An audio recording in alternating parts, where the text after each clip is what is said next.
임원, 조합장, 이사 3명 이상, 감사 3명이야. 아까 100명 초과는 많은 거라고 했죠. 그래서 이사가 5명 이상 정관으로 정한다. 임원은 다음 하나 요건을 갖춰야 된다. 이 뜨내기들이 정비사업의 이권을 노리고서 이제 부랴부랴 그 지역에 토지 건축물을 소유해서 임원이 되려고 하는 사람도 있을 수가 있거든요. 그래서 그런 걸 막기 위해서요. 임원은 정비구역에 거주를 하고 있어야 되고요. 그 거주기간은 뭐 한 달, 10일 정도 짧게 부랴부랴 거주할 수 있잖아요. 그래서 1년 이상 거주해야 돼요. 1년 이상. 선임일 직전 3년 동안 안에 1년 이상 거주해야 한다. 이런 말인데 이건 무시하고요. 이 말은 이제 만약 이 제한이 없으면 10년 전에 한 달 살고 20년 전에 6개월 살고 다 합쳐서 1년 이러면 안 되니까 최근 3년 동안에 1년이란 말인데 너무 어려워요. 기억할 거 그냥 1년 이상 거주한 자 이렇게만 보세요. 1년 이상 거주. 그리고 이것만 가지고 안 돼요. 이거 하나 있을 수 있고 또 하나 말게 정비구역에 위치한 건축물이나 토지를 5년 이상 소유하고 있을 것. 물론 재건축은 건축물과 부속 토지를 소유해야 되겠죠. 그죠? 이거 하나만 있어도 뭐 임원 당연히 못 되는 거, 조합원이 안 되는 거니까. 그래서 1년 이상 거주하는 사람. 이 사람도 뭐 아주 뜨내기라고 볼 수는 없고 또 거주 기간은 안 되더라도 5년 이상 소유한 사람. 5년 이상. 5년 이상. 그러니까 부동산인데 부동산이 있는데 거주는 안 하더라도 5년 이상 소유하고 있거나 아니면 거기서 1년 이상 거주하고 있는 사람, 이 사람이 뭐가 될 수 있다? 임원 될 수 있다. 통화라서 한번 조합장은 선임일로부터 관리처분기 인가를 받을 때까지 해당 정비구역에 거주 또는 영업을 해야 한다. 그러니까 이사나 감사는요. 현재 거주하고 있으면서 1년 이상 거주하고 있어요. 이사가 되고 나서 불가피하게 다른 곳으로 이사니까 이사를 갔어요. 상관없어요. 근데 조합장은 이사 가면 안 돼요. 관리처분 계획이 있을 때까지 거기에 거주를 하고 있어야 돼요. 아니면 이제 재개발 사업 같은 경우 영업을 하고 있어야 돼요. 그래서 조합장은 좀 더 어렵죠? 조합장은 좀 더 어렵다. 그냥 이렇게 읽으세요. 그러면서 읽으세요. 조합장. 자, 이사, 그냥 일반적인 이사, 조합장을 포함한 이사, 감사는 1년 이상 거주, 1년 이상 거주 또는 5년 이상 소유. 1년 이상 거주, 5년 이상 소유. 그렇습니다. 그러니까 조합장은 임원 되고 나서, 조합장 선임되고 나서도 계속 거주해야 됩니다. 계속은 아니에요. 끝까지는 아니고 관리처분기획 때까지인데 그냥 더 거주해야 된다. 이렇게 보시고. 조합 임원의 임기는 3년 이하 범위에서 정관으로 정하고 연임할 수 있어야 되겠죠. 당연히. 임무를 계속 할 수 있어야 되니까. 조합장이나 이사, 자기를 위한 조합과의 계약이나 소송은 감사가 조합을 대표한다. 도시활법에서 뭐 완벽하게 숙지가 됐다. 안 봐도 돼요. 자주 나오지만. 그리고 겸직할 수 있어요, 없어요? 안 되죠? 도시활법에서 완벽하게 숙지되면 안 읽어도 됩니다. 중2 미성년자, 임원 될 수 없죠? 또 하나 더 있다고 했죠? 정비법을 위반하여 벌금 100만 원 이상 선고받고 몇 년 지나지 아니한 자. 10년 지나지 아니한 자. 10년 지나지 아니한 자. 자, 그래서 5번, 4, 5, 6은 우리가 이제 도시활법에서 공부한 건데 6번에서 하나가 된 10년 지나지 아니한 자 하는 말이 들어갔고요. 당연퇴직도 역시 도시활법 같습니다. 거기 도시활법은 다음 날에 거기는 바로인데 그 구별은 하려고 하지 말고 도시활법 다음 날이라는 것이 시험에 나온 적이 있었지만 또 나올 만한 내용은 아니고 법이 좀 잘못됐습니다. 그러니까 여기 읽는 그냥 당연퇴직한다 이 정도 보시고 2번은 이제 역시 도시활법에서 공부했죠.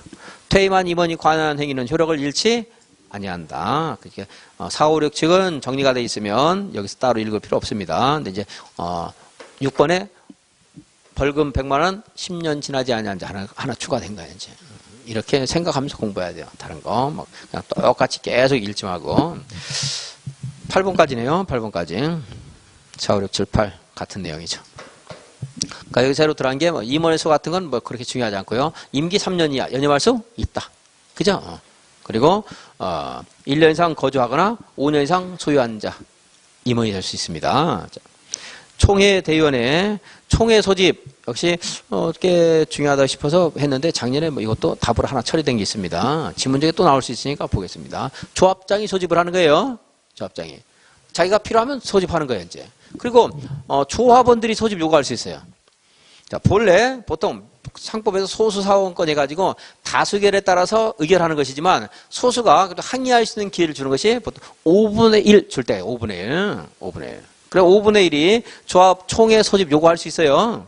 얼마가요? 5분의 1. 그러니까, 총회를 개최해서 뭔가 따지고 싶어요. 그때 얼마가 요구할 수 있어요? 5분의 1, 5분의 1. 그런데 임원들의 어떤 임무에 대해서 질책을 하고 싶어요. 그럼 5분의 1도 많아요. 왜냐하면 임원을 중심으로 해서 한통 속인 사람들이 많이 있을 거거든요. 그래서 그때는 다투려고 그러면 방해도 있을 수 있고 하니까 그때는 오히려 이제 10분의 1이 요구하면 돼요. 이게 작년에 답으로 나왔던 겁니다. 괄호에 넣게 해가지고. 근데 올해 답으로 또 처리될 가능성은 전혀 없습니다. 이제. 자, 얼마가 요청하면 소집할 수 있어요? 5분의 1, 5분의 1. 근데 임원 따질 때는 좀 더 오히려 완화됩니다. 어렵기 때문에. 그래서 조합장이 직권으로 소집하거나, 그건 뭐 틀리지 않네요. 너무 당연하니까. 조합은 얼마 이상 요구를 할 수 있다? 5분의 1, 그거 기억하시고. 작년에 답은 10분의 1이었지만 5분의 1, 그 기본이고요. 그리고 이제 대의원이 요구할 수도 있어요. 대의원 3분의 2가 요구할 수 있는데, 10분의 1, 3분의 1은 좀 약간 무시하고요. 5분의 1은 꼭 기억하시고요. 5분의 1. 이제 똑같은 숫자가 또 한번 나와요. 관리처분 계획에 대한 타당성 검증 요청도 5분의 1이에요. 그래서 5분의 1. 그 다음에 하나 더 새로 제도가 생겼는데, 임원이 지금 아까 이사가 몇 명 이상이라고 했어요. 3명 이상이라고 했잖아요. 근데 3명이었는데 한 명이 뭐 사망을 했거나 자격이 상실됐어요. 그럼 임원을 선출해야 될 거 아니에요. 그죠? 근데 6개월 동안 선출을 못하고 있어요. 그럼 그 선출한 총회 소집을 해야 되는데, 그때는 이제 시장군수가 총회 소집 요구도 할 수 있어요. 그때는.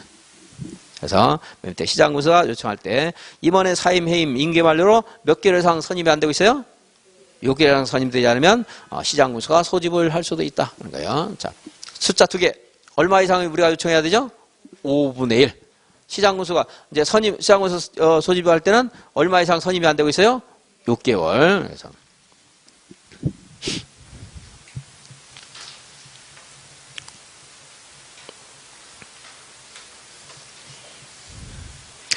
그래서 보시고 84페이지. 총회 소집 통지 무슨 회요? 무슨 회? 제가 빼먹은 무슨 회? 무슨 회? 총회. 대답하기 싫죠, 여러분들. 귀찮으니까. 총회. 며칠 그래서? 아무 이유 없이, 논리적인 이유 없이 왜 그래서 하는 말로 하면 글자 갖고 찾으라는 얘기죠. 총회. 며칠? 7일. 치으시니까 7일이다. 그냥 이렇게 외우라는 거죠. 그냥. 총회 의결은 과반수가 찬성해야 됩니다. 누구 좋아졌어? 출석한 조합원 과반수. 조합원 조합원 총수 과반수가 아니고 조합원 과반수가 출석해서 출석한 조합원 과반수가 찬성하면 의결이 되는데, 요건 기본이니까 안 나오죠. 이제 기본적인 건 너무 기본이니까. 그런데 여기 중요한 내용들이 있어요. 사업시행계획 인가신청 전에 총회 의결을 거쳐야 돼요. 관리처분계획도 총회 의결을 거쳐야 됩니다. 이거는 출석한 조합원 과반수가 아니고 그냥 조합원 과반수가 찬성해야 돼요. 사업시행계획, 관리처분계획은 얼마가 찬성해야 돼요? 조합원 과반수. 그래서 조합총회는 출석한 조합원 과반수가 찬성하면 통과되는데, 근데 출석한 거 과반수가 아니고 그냥 조합원 과반수가 찬성해야 통과되는 게 뭐였어요? 사업시행계획, 또 관리처분계획. 그리고 정관을 변경할 때, 정관 변경은 얼마가 찬성해야 돼요? 조합원 과반수가 찬성해야 돼요. 그리고 조합원 3분의 2가 찬성을 해야 통과되는 것도 있습니다. 여기에 있는 것 중에서 중요한 것들 할 때는 얼마가 찬성해야 돼요? 조합원 3분의 2. 그래서 정관 중에 조합원 자격에 관한 사항을 변경하고 싶다 할 때는 얼마가 찬성해야 돼요? 과반수가 아니고 3분의 2가 찬성해요. 3분의 2.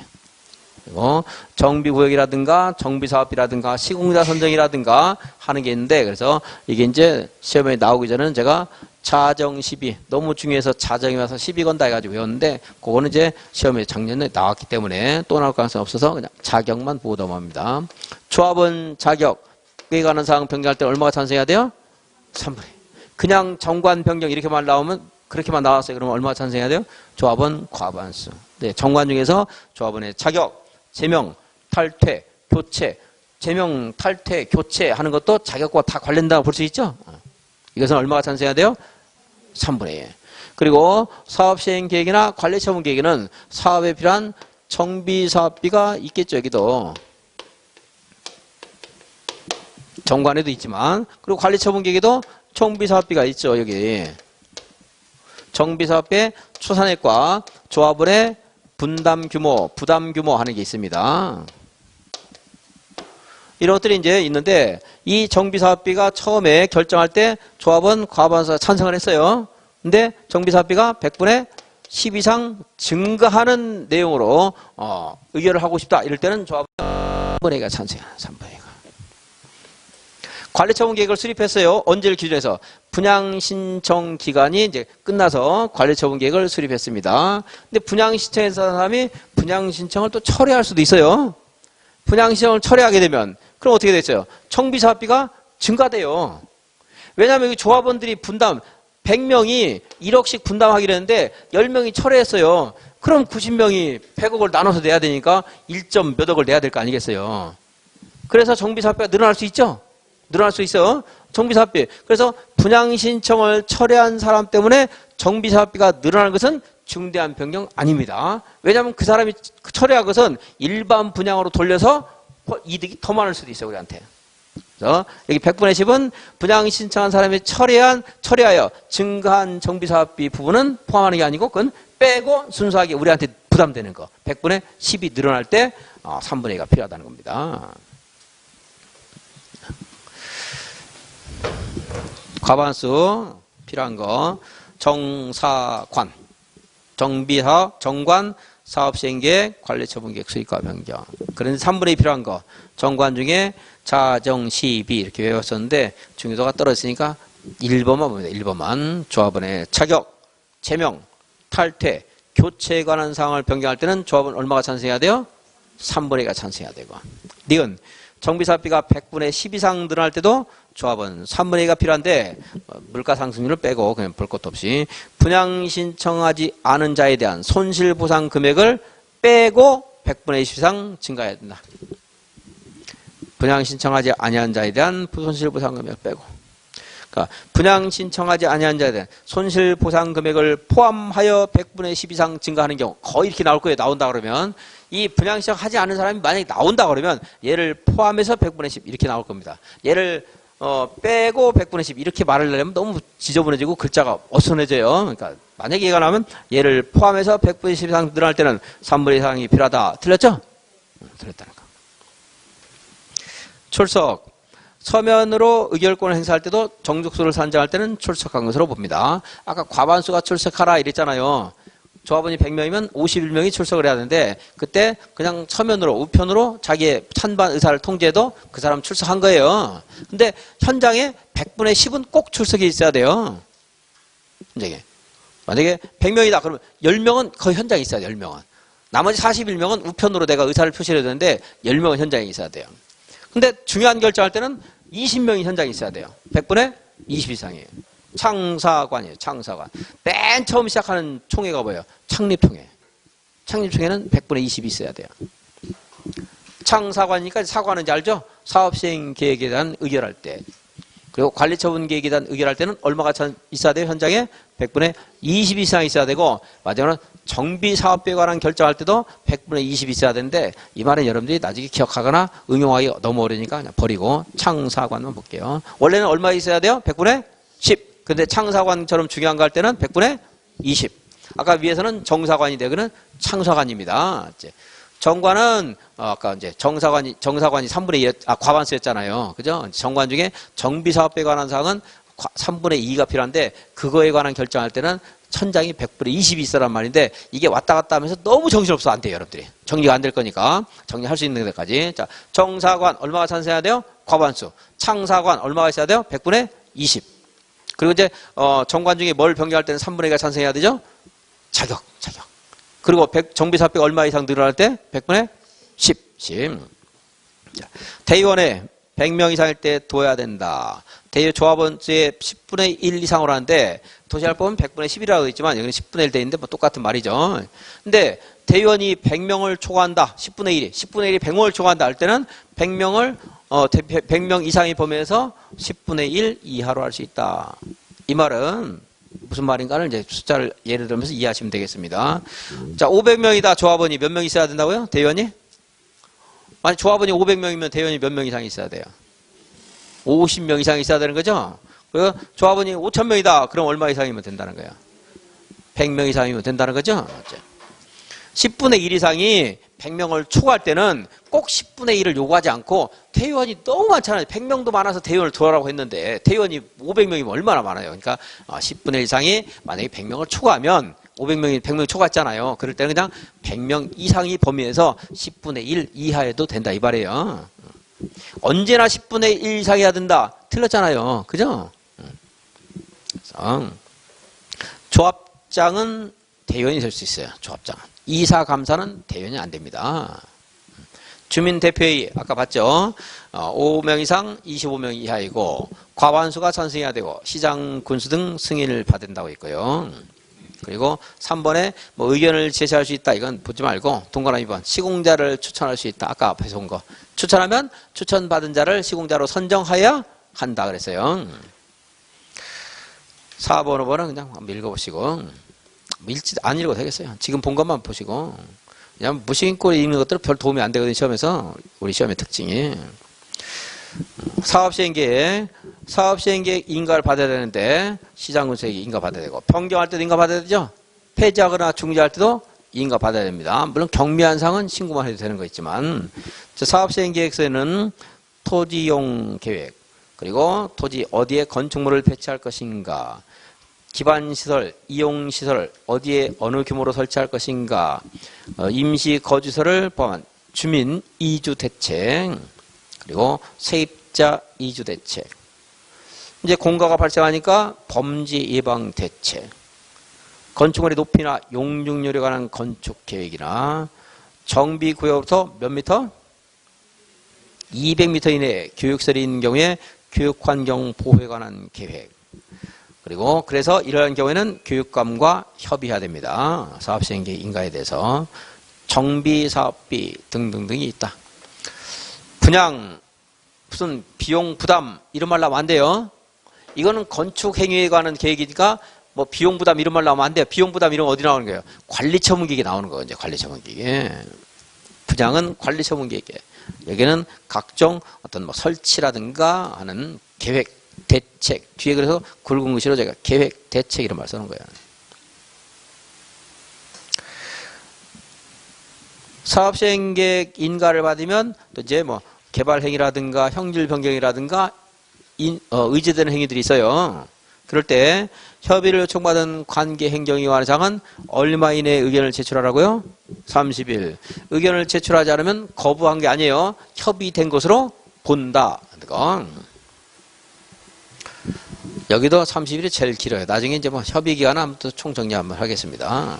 86페이지. 거기 맨 위에는 1번은 그냥 같이 읽어보겠습니다. 어려움 없으니까. 사업시행자는 주관경 개선사업이나 재개발 사업의 경우에 철거되는 자를 위해서 임대주택 등의 시설에 임시 거주하게 하는 등의 조치를 해야 된다.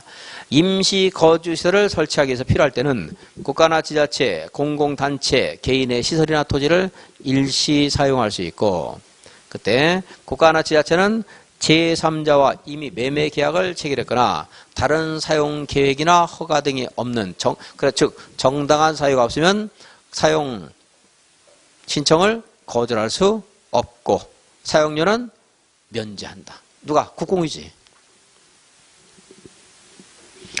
그럼 여기서 국가나 지자체는 언제나 거절할 수 없다. 틀렸죠? 정당한 사정이 있으면 당연히 거절할 수 있죠. 그리고 만약에 이제 사용하도록 했으면 돈 받아야 안 받아요? 안 받습니다. 주관경 개선사업, 재개발사업.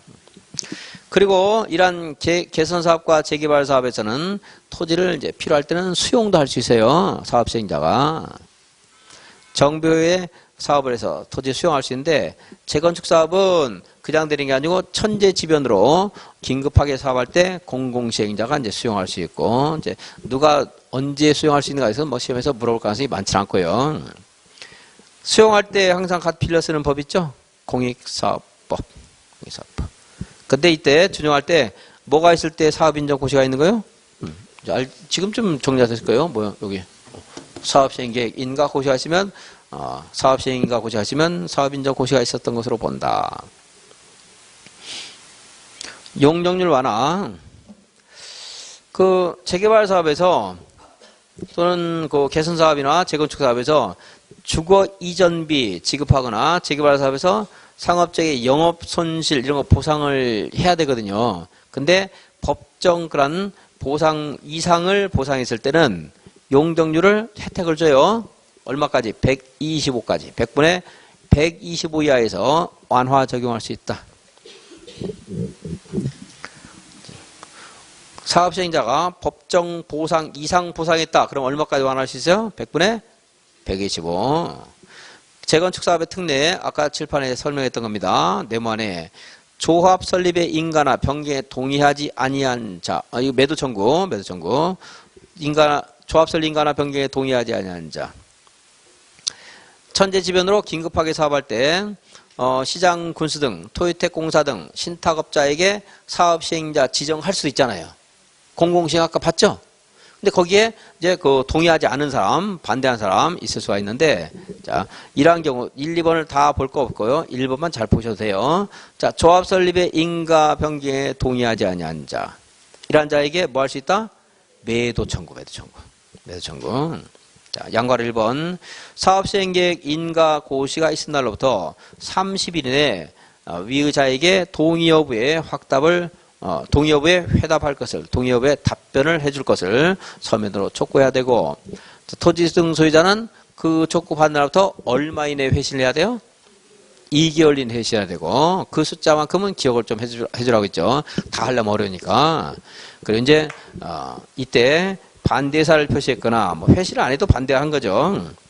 또, 건축물만 가진 사람, 토지만 가진 사람에게 기간 만료일부터 2개월 이내에 건축물 또는 토지의 소유권과 그 밖의 권리를 매도할 것을 청구할 수 있다. 동의하지 않는 사람에게 바로 매도 청구하는 게 아니고 다시 동의 여부를 회답할 것을 촉구할 수 있다. 그게 그 회답 기간이 얼마예요? 2개월.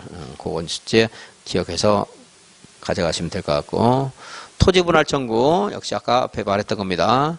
사업 시행자 또는 추진위원회는 사업시행계획 인가를 받아 건설한 둘 이상의 건축물이 있는 주택단지에 재건축 사업을 하는 경우 또는 조합 설립 동의요건을 충족하게 해서 필요한 경우, 이거는 전제로 알려줄 거고요. 시험에서요.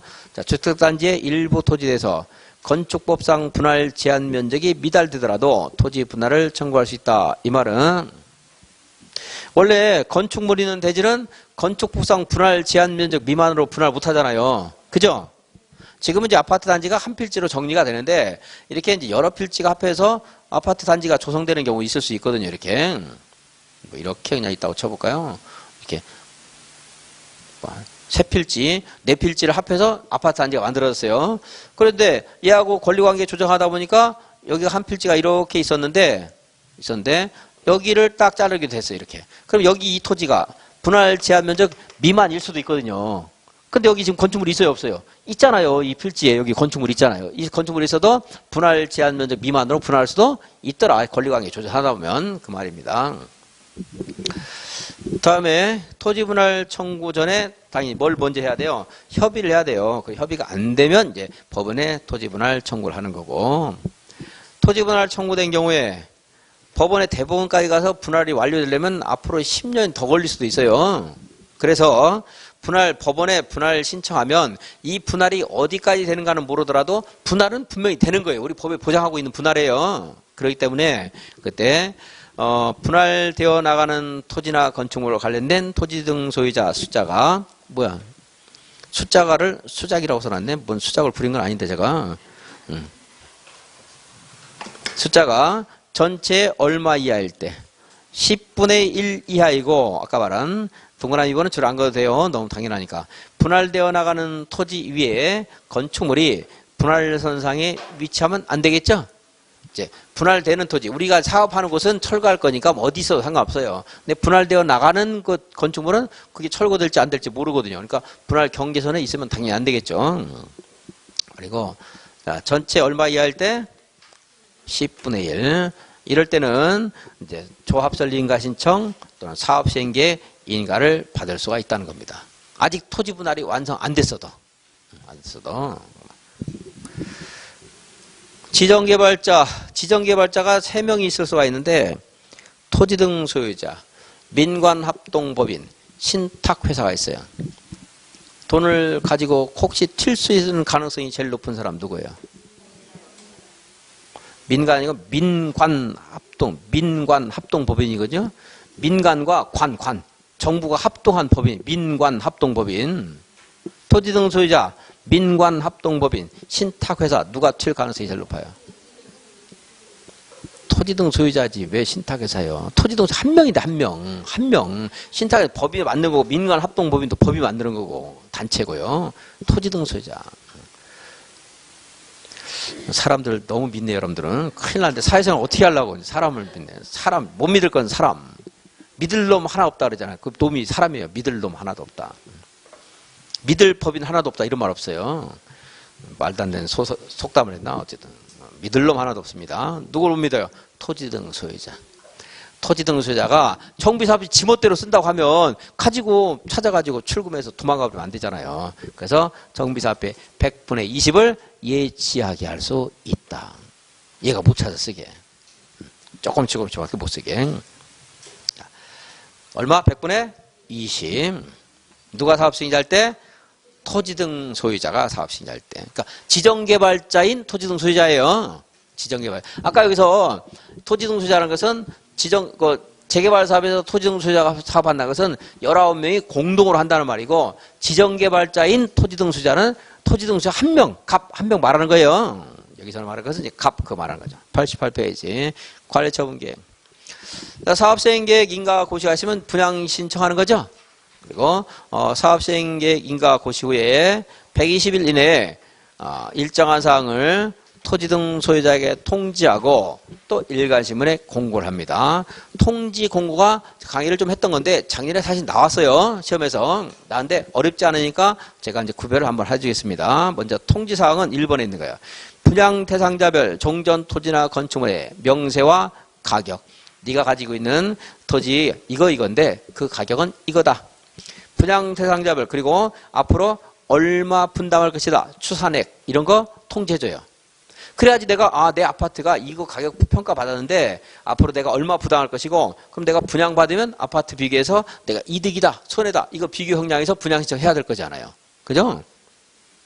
그리고 그 밑에는 너무 당연한 거예요. 사업시행 인가의 내용.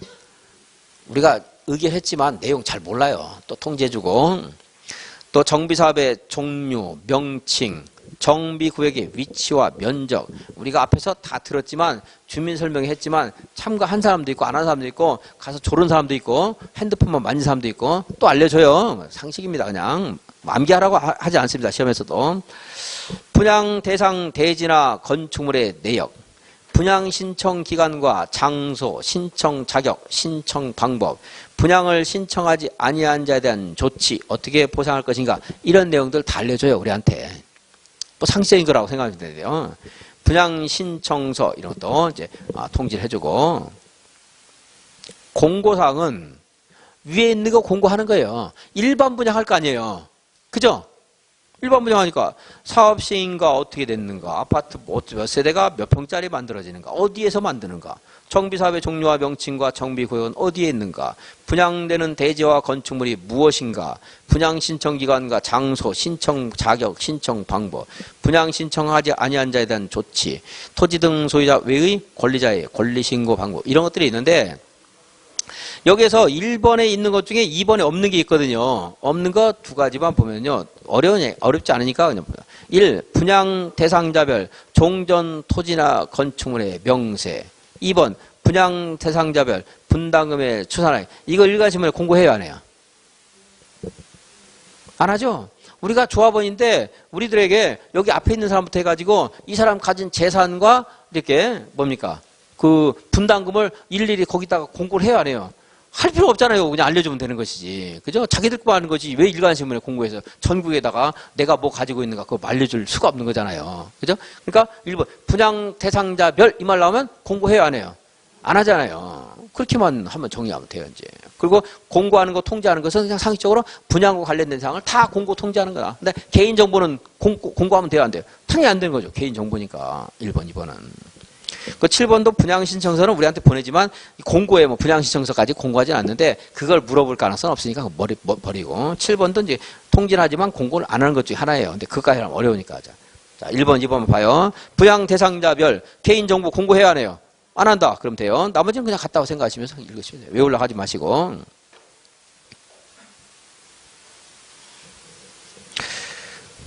그다음에 분양신청기간은 도시활법에서 한번 읽었습니다. 입시한 지 30일 이상 60일에 20일 연장할 수 있다고 있고 분양신청 자격 제한. 네. 투기과열지구에서 아까 앞에서 분양 조합원 지위 양도되는 거 제한되기 있었잖아요. 그죠? 여기서 이제 투기과열지구에서 분양신청 자격이 제한될 수가 있습니다. 자, 투기과열지구의 정비사업에 따른 분양 대상자 및 그 세대에 속한 자는 이건 일반 분양 말하는 건데요. 분양 대상자 선정일로부터 몇 년? 5년 이내는 투기과열지구에서 정비사업에 따른 분양신청할 수 없다. 이 말은 제가 다른 하는 것은 법에 있는 말이 아니고 이해하기 쉬우라고 써놓은 겁니다. 괄호 하는 거 이런 것들은.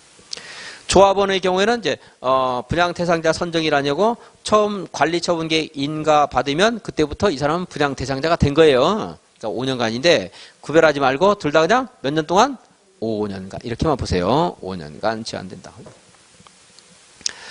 상속이나 결혼, 이혼으로 조합원 자격을 취득한 사람은 A 투기과열지구에서도 조합원이 될 수 있고 B 투기과열지구에서 조합원이 될 수 있어요. 둘 다 분양 받을 수 있어요.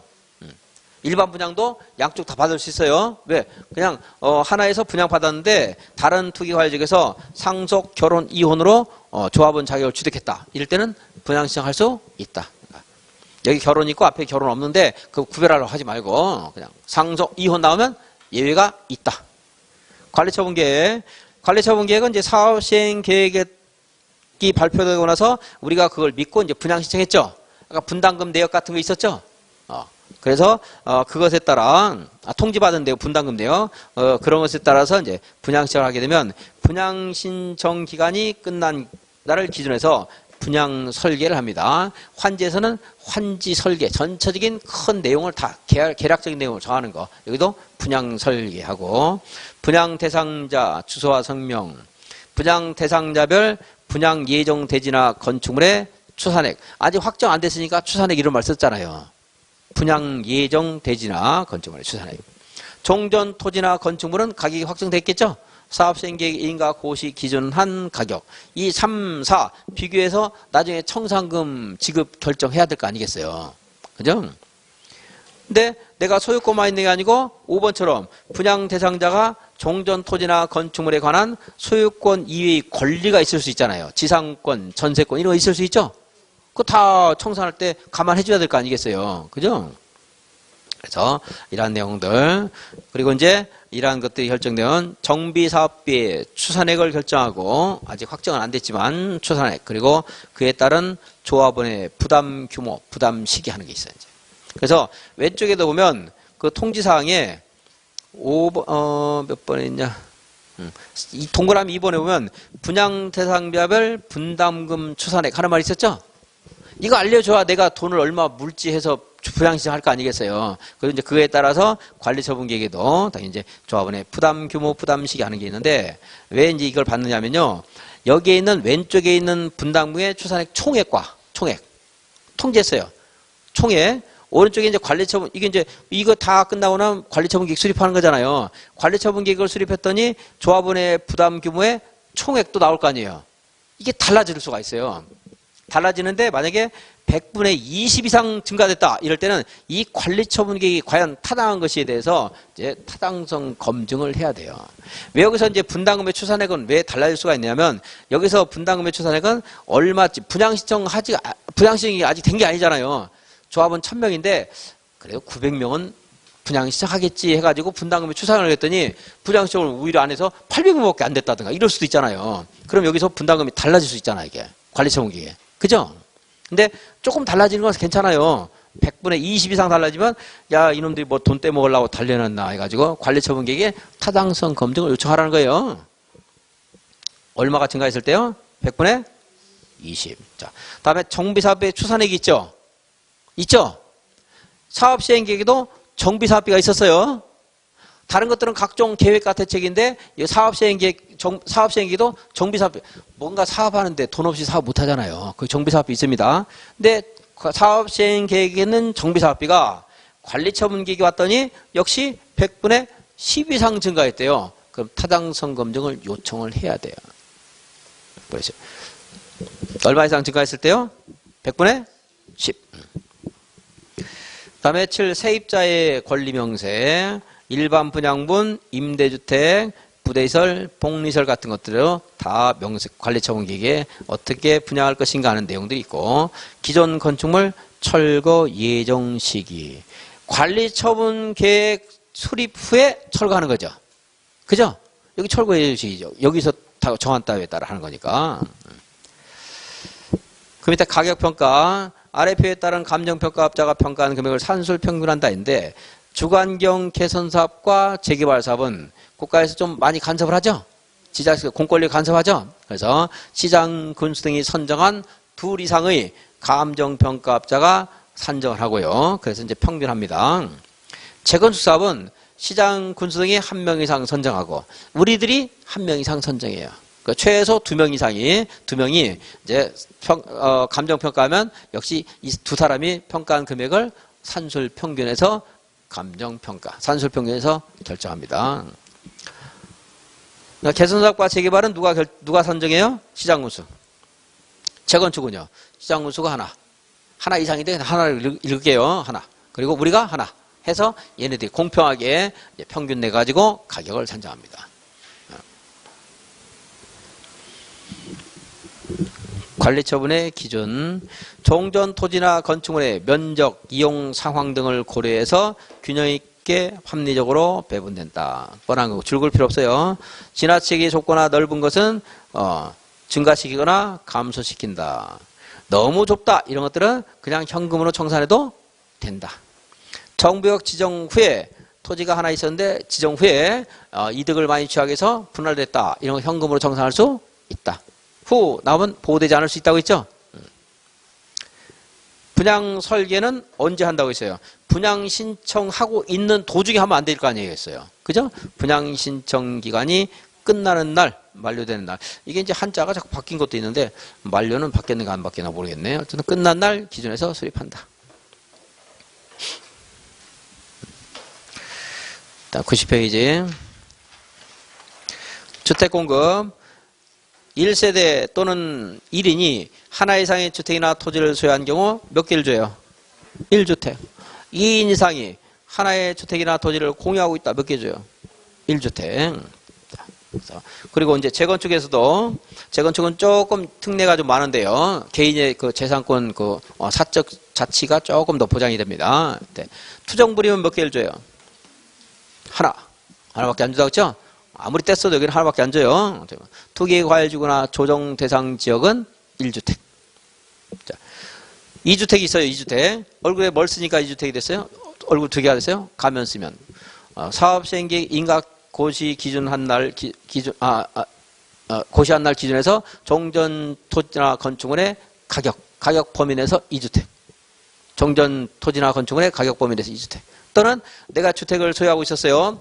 기존의 주거 전용 면적 범위 내에서 2주택. 그러니까 가격이나 면적 이렇게 그냥 아시면 되겠어요. 2주택. 그 중에 하나는 60제곱미터 이하의 소형 주택을 줘야 되고 3년간 전매가 금지되는데 그런 것들은 부수인 거니까 그냥 2주택 줄 수 있는 거 이해하시면 되겠고 3주택 주는 경우 있죠. 투정부리면 돼야 안 돼요? 안 되고 어디가 아닐 때 과밀 억제 권역이 아닐 때는 재건축에서 3주택까지 줄 수 있고 그럼 이제 투정도 안 부리고 과밀 억제 권역도 아니면은 보유한 주택 수만큼 공급할 수 있다라는 거죠. 그거 말고도 투기 목적이 아닌 것들, 부당하지 않은 것들, 국가, 지자체, 토지주택공사 등에게 공급할 때는 보유한 주택 수만큼 공급할 수 있다. 국가 규정 발전에 따라서 지방으로 이전하는 공공기관으로부터 주택을 양수받은 사람도 보유한 주택 수만큼 공급할 수 있다. 그래서 쭉 순차적으로 정의를 좀 하시고요. 지상권자에게 분양하는 게 원칙이에요, 아니에요?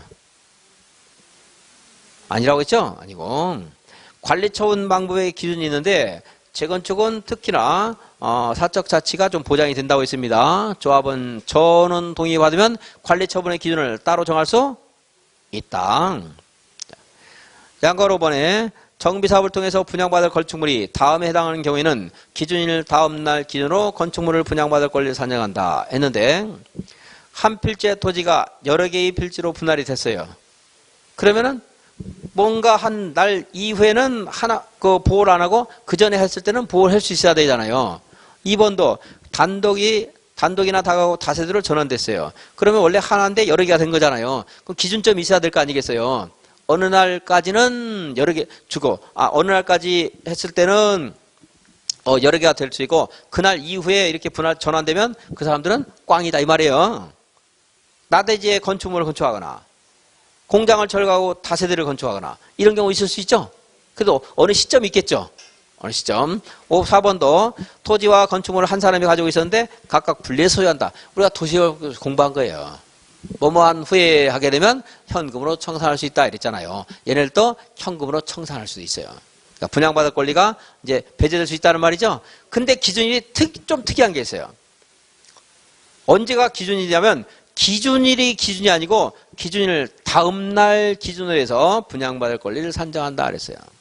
다음날. 혹시 괄호로 나오면 기준일 아니고 뭐예요? 기준일 다음날. 이제 이걸 알려주면서 밑에 있는 내용을 물어볼 수 있고 통합이 아니고 분할, 전환, 증가 이런 말 나오면 되는 건데 이제 도시화법 공부한 거 또 찾으면 돼요. 근데 여기서 특이하게 기준일을 기준으로 하여 분양받을 권리를 산정한다. 그러면 안 돼요. 아주 특이해요. 기준일 다음날 기준에서 산정한대요. 그럼 뭐하러 기준이란 말 써놨는지 모르겠어요. 기준일 다음날 기다 아니다. 기다. 아니다 그러면 돼요. 기다라고 해야 돼요. 관리처분계획, 인가절차. 사업시행자의 관리처분계획을 수립하면 이 4번을 30일 이상 토지 등 소유자가 공람해서 의견을 듣고요. 아직 이제 총에 붙이기 전에 토지 소유자가 불려줘요. 관리처분계획을. 며칠? 30일. 여기에 이제 내 아파트 가격이 다 평가가 돼요. 내 땅값이 평가가 돼요. 얼마나 중요합니까? 제일 중요하죠? 며칠 공람시켜요? 30일. 그리고 이제 인가되고 나서 다시 이제 수립하면 30일 공람시키고 다시 의견을 듣습니다. 시장군수에게 인가 신청하면 인가 신청 있으면 얼마 이내 인가 여부 결정합니까? 30일 통보한다. 타당성 검증 요청할 수 있다고 했죠. 그럼 며칠이에요? 이제 늘어서 60일. 공람도 이제 관리처분계획 총회에서 의결되고 나면 다시 한번 공람시키는데 며칠이에요? 30일. 그리고 관리처분계획 인가는 며칠 이내에 해줘야 돼요? 30일. 타당성 검증 요청하면 며칠이요? 60일. 다음 페이지 관리처분계획 인가가 있으면 관리처분계획의 인가를 받은 후 기존 건축물을 철거해야 되고요. 안전사고 우려 등이 있다. 이럴 때는 토지 건축물 소유자의 동의와 시장 군수 등의 허가를 받아 인가 전에 철거할 수도 있다. 사용 중지. 관리처분계획 인가 고시가 있으면 종전 토지나 건축물을 사용하면 안 되죠. 철거해야 되니까. 공사해야 되니까. 근데 사업시행자가 이거 써도 돼. 이거 공사는 앞으로 3년 있다 할 건데 써도 돼. 하면 써줄 수 있죠. 그리고 여기 아직 왔는데 여기서 내가 분양 신청하지 않은 사람도 있잖아요. 여기서 분양 신청 안 하는 사람 있죠.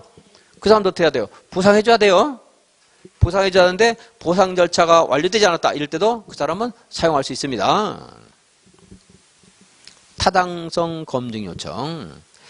토요택공사나 한국감정원의 타당성 검증을 요청해야 되는데 관리처분계획에 따른 정비사업비가 사업시행계획서에 따른 정비사업비 기준으로서 100분의 10 이상 늘어나는 경우, 이건 뭔가 부당할 수 있잖아요. 그죠? 늘어날 수 있는데 100분의 10보다 더 크게 늘어났다 이럴 때는 관리처분계획에 대한 타당성 검증을 요청해야 돼요. 우리들이 여기 과반수가 찬성했지만 우리들은 잘 내용 모르고 찬성하고 막 해요. 그 내용을. 그러니까 여기 그 임원들이 부당한 폭리를 취하는 경우 있을지 모르니까 타당성 요청.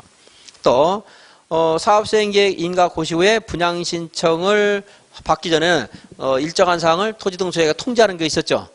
분담금 추산액 통지했잖아요. 분담금 추산액 총액보다 관리처분계획에는 부담금 조합원 부담금 총액이 얼마 이상 늘어났어요? 100분의 20 이상 늘어나는 경우.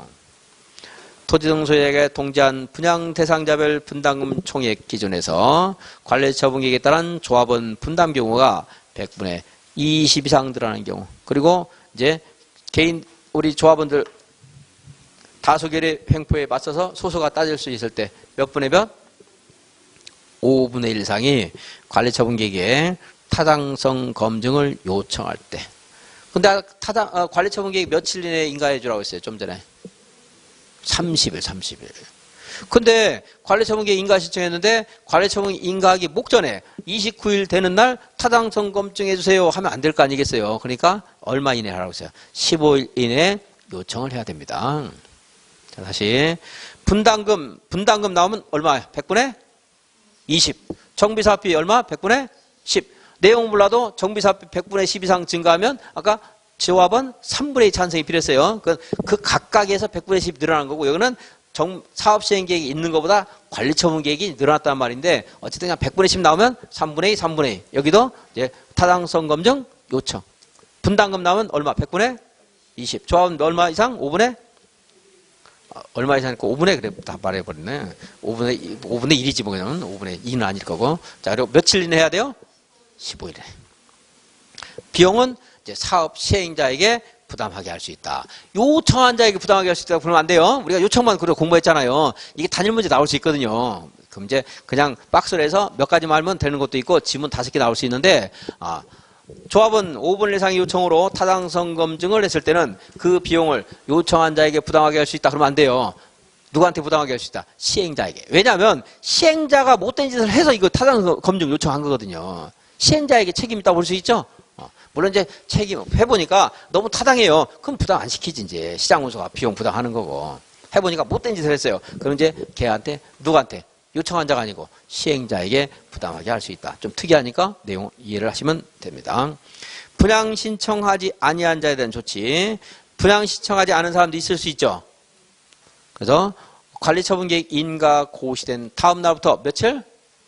90일 이내에 손실보상에 관한 협의를 해줘야 돼요. 이 사람들에게. 그래서 아까 그 사업시 관리처분계획에도 우리들의 그 가격 건축물이나 토지의 가격 평가 됐었잖아요. 그죠?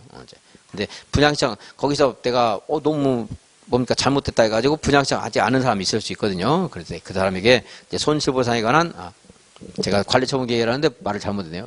여기 분양 통지 여기서 지금 너 평가된 가격이 10억이야 해가지고 분양시장 하라고 했더니 마음에 안 들어가지고 나 안 할래 해가지고 이거 분양시장 안 하는 사람이 있을 수 있거든요. 그 손실보상 협의해야 돼요. 그러면 보통은 이제 여기서 10억 했으면 나중에 손실보상 할 때는 이제 13억 이렇게 많이 늘어나요. 한 30% 늘어나요. 왜 그냥 늘어나냐면 이 사람이 분양시장 안 하면 이 사람 대신에 1번 분양 할 수 있잖아요. 그죠? 1번 분양할 때는 가치가 늘어날 거거든. 그러니까 여기보다는 좀 많이 늘어나는데 손실보상 협의해야 돼요. 며칠 이내에 해야 돼요? 90일.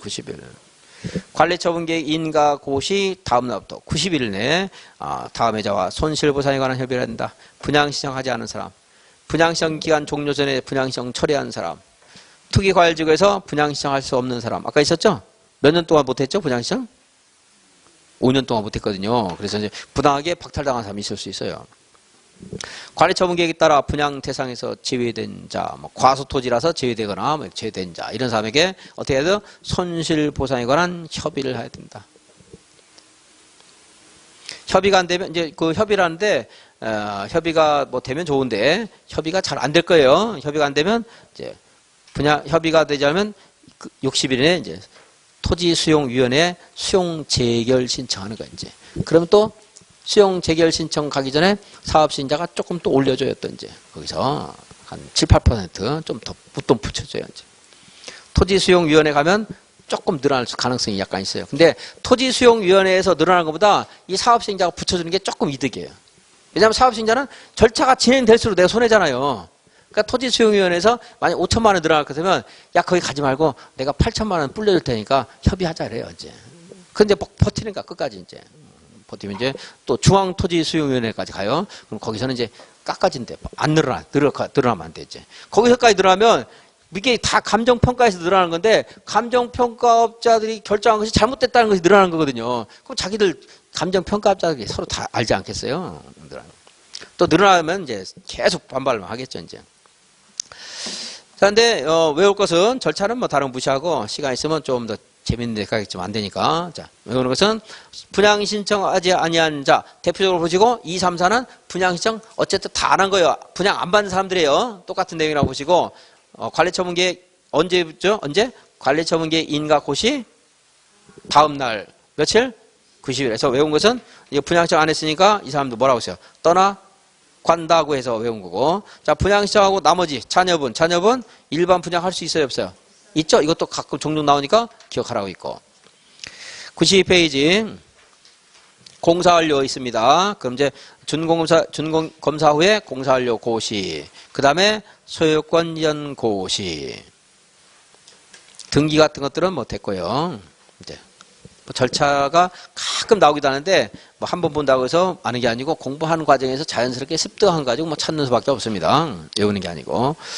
시장 군수 등은 준공인가 전에도 사용 허가 할 수 있죠. 앞에 나온 거네요. 그다음에 이제 준공인가 고시가 있으면 다음 날 정비구역은 해제가 되는데 관리처분 계획은 아직 끝난 게 아니에요. 청산금 결정해서 뭘 해야 돼요? 이전 고시야 그 다음날 해제된 것으로 본다. 우리가 도시활법 공부한 거 가지고 유추하면 돼요. 환지처분 공고 다음날 해제되고 여기는 이전 고시 다음날 해제가 되는 거고. 해제되면 조합이 바로 해산돼야 안 돼요.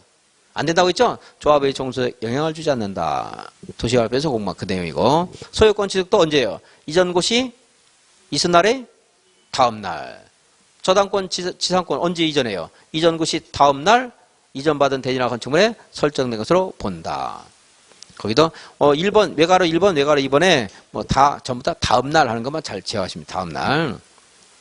분양 등기 지체 없이 하라고 했고 다른 등기 못한다고 했고 읽어보시면 되겠고 설명한 거니까. 청산도 뭐 읽어만 보겠습니다. 빨리 아는 것들이니까. 4번의 청산. 분양받은 자가 종전 토지나 건축물의 가격과 분양받은 가격 사이에 차이가 있을 때 소유권 이전 고시 후에 그 차익에 대해서 분양받은 자로부터 징수 지급한다.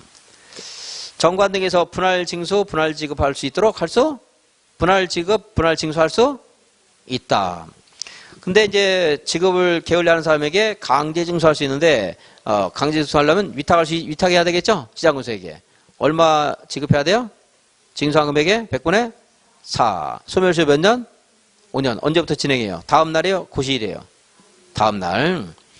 자, 물상대입. 자, 청산금. 내가 분양신청 안 해서 그 사람에게 청산금을 이제 지급받을 권리가 있었어요.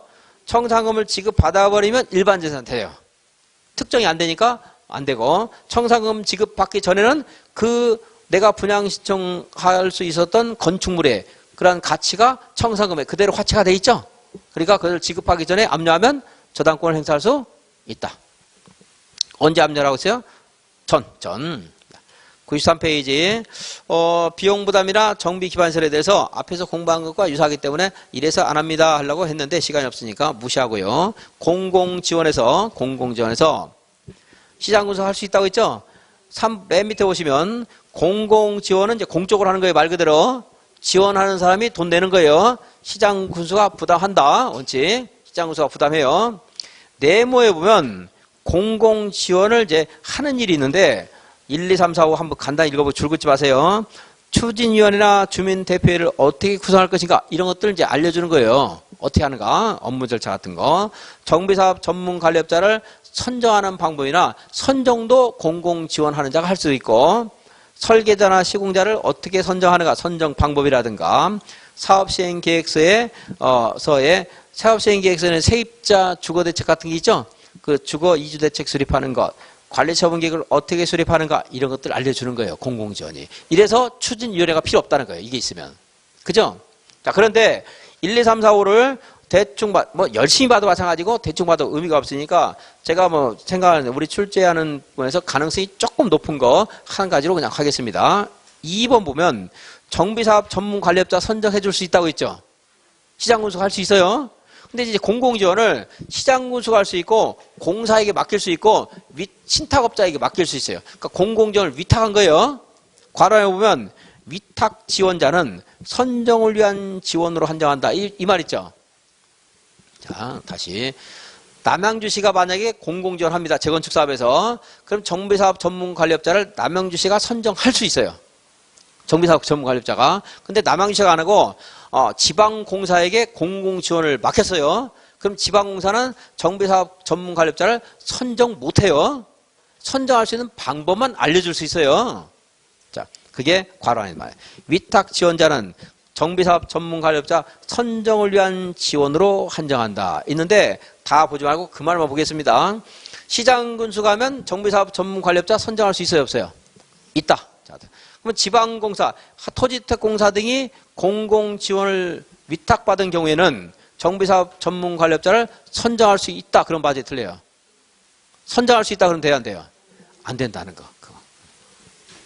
왜냐하면 그냥 읽어서 안 돼요. 그러니까 무슨 말인가를 이해를 해야 되거든요. 그러니까 이 말 정도만 알아두시고 다 봐가지고는 의미가 없으니까 이 말. 위탁 지원자는 선정을 못하고 선정을 하는 방법만 알려줄 수 있다. 선정을 위한 지원해줄 수 있다.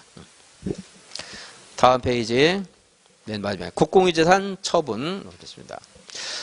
정비구역에는 국유재산, 공유재산은 정비사업 외의 목적으로 매각, 양도할 수 없다. 이거 국토기록부에서 약간 본 내용 비슷하고요. 도시공개시설 부지는 그 목적 외로 양도할 수 없다 하는 거 비슷하고. 외괄호 2번 무시하겠습니다. 외괄호 3번 넣어볼게요. 정비사업을 목적으로 우선 매각하는 국공유지는 사업시행계획 인가 고시 있은 날 기준에서 평가하는데 이거 몰라도 돼요. 주관경 개선 사업의 매각 가격은 감정 가격으로 한다. 맞아요? 틀려요? 틀렸다. 평가 금액의 100분의 80으로 한다. 아예 그냥 싸게 줘요. 주관경 개선 사업이니까. 감정 가격 이하로 할 수 있다. 이 말, 물론 지문에 그렇게 안 나와요. 그 말도 아니에요. 그냥 100분의 80으로 한다. 딱 돼 있어요. 못 박아서. 주관경 개선 사업은. 자, 감정 가격 하란다. 이리 나오면 맞아요? 틀려요? 틀렸어요. 그냥 싸게 줘야 아예 개선사업. 100분의 얼마? 80. 문제 한번 복수 문제 빨리 풀어보겠습니다. 그 키워드 정리는 안 하겠습니다. 너무 길어지니까 다음 시간부터 이제 해드리겠습니다. 문제 풀고 키워드는 오늘 몇 번 반복하면서 강의를 했으니까 그냥 키워드까지 해서 했으니까 그걸로 대체한 걸로 하고요. 시간이 너무 없으니까.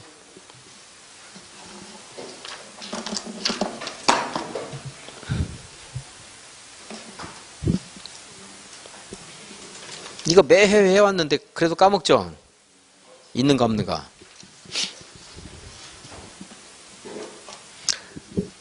공동이용설 모두 고른 것은 녹지.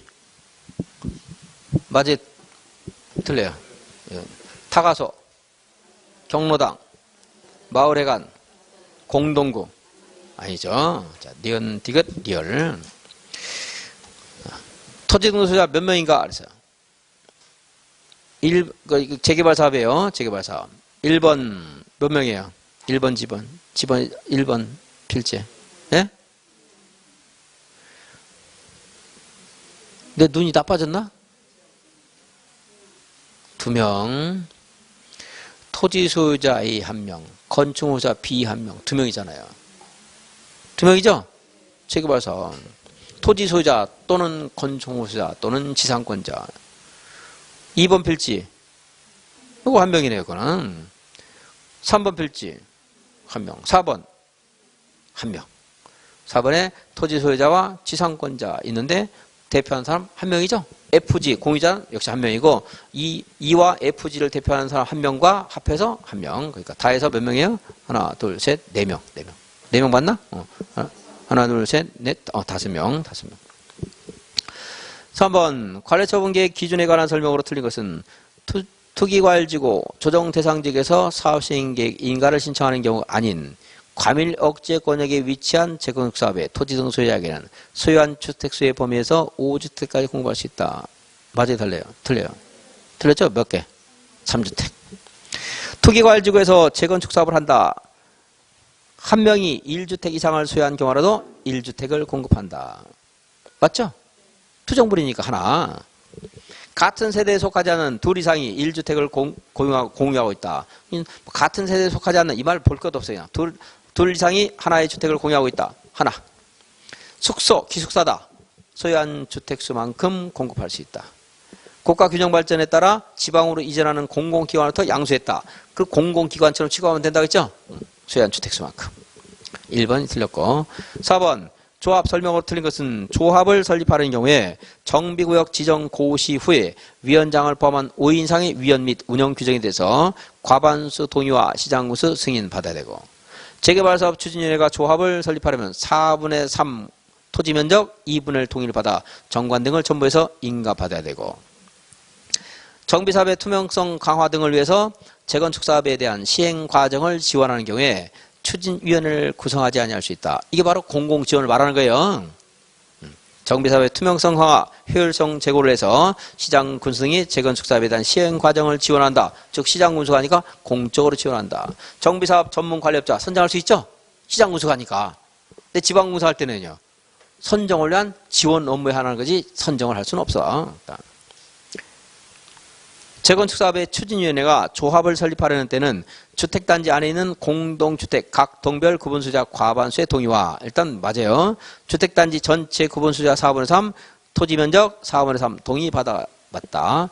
재건축 추진위원회가 조합을 설립할 때 주택단지 아닌 지역이 포함되어 있는 때는 해당 지역에 있는 토지 또는 건축물 수자 4분의 3 토지면적 3분의 2 5번 틀렸고 재건축 옳은 것은 정비 기반세는 양호하지만 노후 불량인 공동택이 밀집한 지역에서 주거환경 개선 맞고 정비구역의 토지 등 소유자는 모두 조합원이다. 아니고 조합 설립에 동의한 자만 조합원이 된다.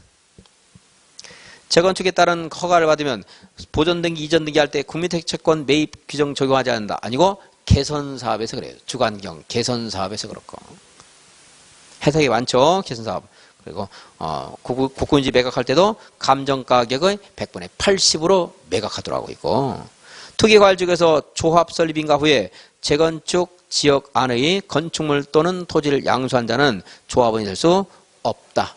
맞죠? 다만 상속이나 이혼으로 양수한 경우라든가 세대원 모두 어떻게 된다든가 5고 10소 하는 사람 10년 거주 5년 소유한 기간 두 가지 요건 다 갖춰야 되고요. 3년 3년 3년 3년 3년 3년 그러니까 며칠 이내에 신고를 해야 돼요.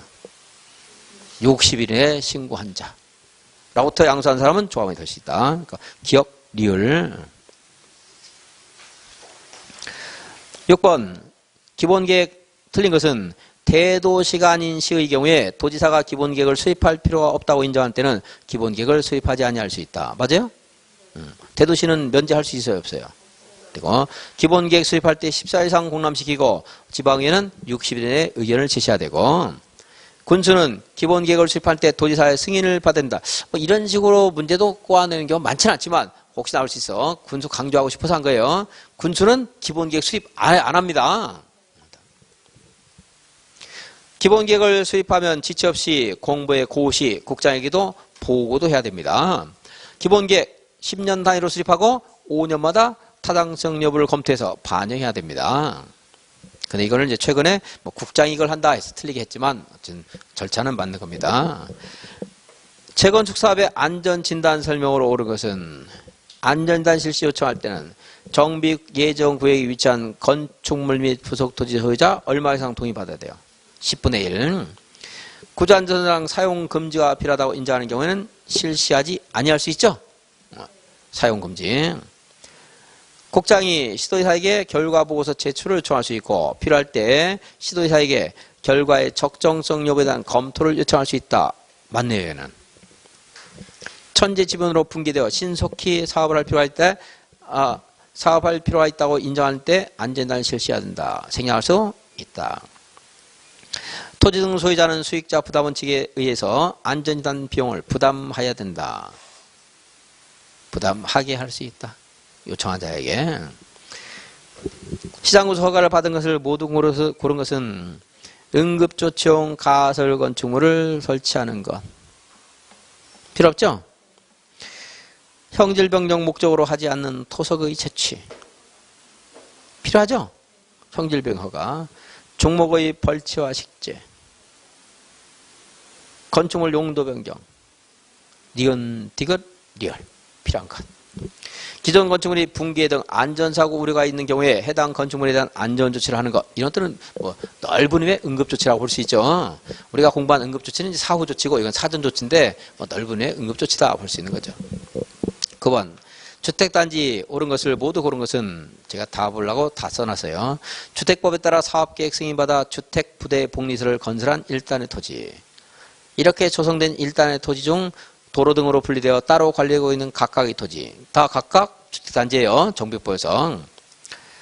사업계획 승인에 따른 1단의 토지 중 둘리상이 공동으로 관리되고 있는 전체 토지. 하나의 정비사업을 위한 주택단지가 되는 거예요. 67조에서 아까 분할되는 것 해가지고 공부한 거 있었죠? 분할 제한 면적 미만이어도 된다라든가 10분의 1 이하일 때는 분할되기 전에도 사업계획 승인을 신청할 수 있다라든가 조합 설립을 받을 수 있다라든가 하는 걸 본 게 있었어요. 분할된 토지 또는 분할되어 나가는 토지. 건축 허가를 받아 아파트를 건설한 1단의 토지. 다 뭐야? 주택단지. 어쨌든 정비사업을 해서 관리되고 있으면 그냥 하나의 단지입니다. 5번 이거 10번 조합원이 될 수 있는 경우 아닌 것은 1세대 1주택자로서 이곳에 너무 오고 싶소 하는 사람이 있다고 했죠.